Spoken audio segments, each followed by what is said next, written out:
milkshakes. Welcome to the yard. Coming out like hot like that. Coming out hot like that. I hate everything about that intro. I love it. I hate everything about that intro. Classic, Go ahead, continue. Classic. That's nostalgia right there.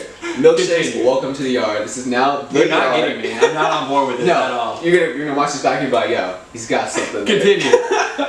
Alright, so Kendrick Harrison here. Kyle Oster. Are we the Red Zone Ramblers? Or is it just Red Zone Rambling?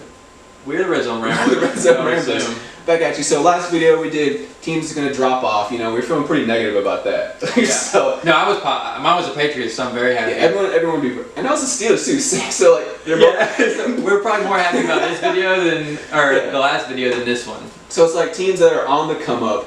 Obviously, everybody knows the Giants are on the come up. They're gonna be Super Bowl champions. We're not gonna talk about that. We don't need to talk about that. Not even close. But so the team that was over the Giants winning 5 games.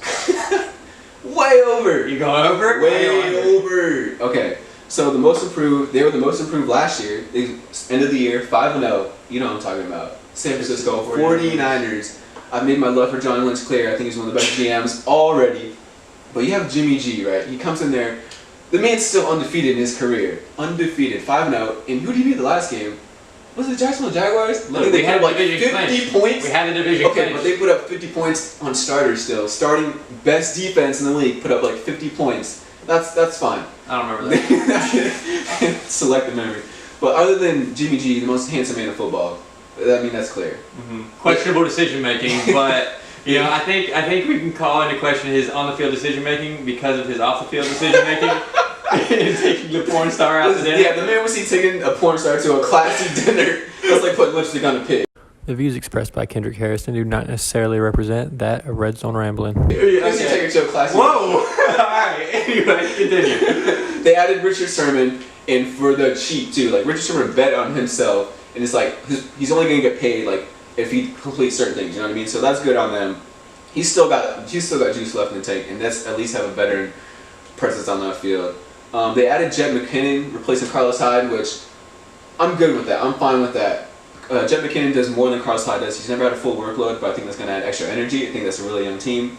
And Mike McGlinchey, like one of the best offensive linemen that came in, it's like a sleeper pick for them, coming in 9th, who's the best guard in college football. Like clearly last year, the best guard in the draft. So they get him. So the offense is going to be stable. Add a veteran presence, Richard Sherman on defense, and I think Mike Shanahan is. Kyle Shanahan? Yeah, Kyle Shanahan. Why did I say Mike Shanahan? Kyle Shanahan.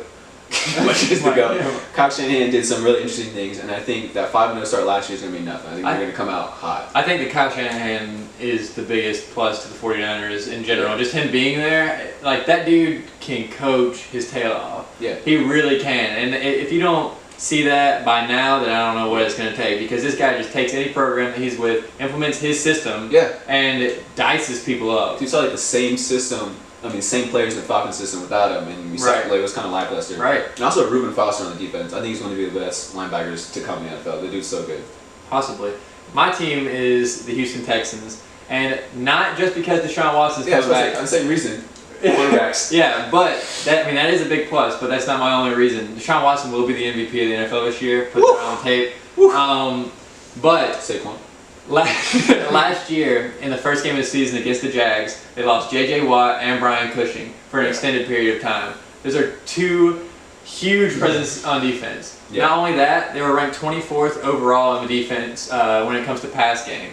And they were horrible. And they added Tyrann Mathieu, which is someone guys can rally behind. I mean, that's what he was known for in college, and that's kind of what he did in Arizona. But the focus was a little more on Patrick Peterson, so he didn't get as much of a shine as he should have been, in my opinion. So I think he wanted to run the taste back and see how right it was again. I said Tyrann Mathieu would leave last year, but that's okay. But he did, and I think that he's going to make a huge impact on this defense, especially in an area where they desperately needed it, coming in once again at 24th in the pass. And they had lost Whitney Mercilus last year too. They did lose Whitney Mercilus at some point. I can't remember exactly when, but anyway. So I think all that on the defensive side of the ball is going to open up enough breathing room for Deshaun Watson to just kill people, and there's no way other teams can keep up at that point. Yeah, both these teams are going to be really fun to watch, like high explosive offenses, and like even when the Texans, all their players are there, that's a fun defense to watch. Oh, very.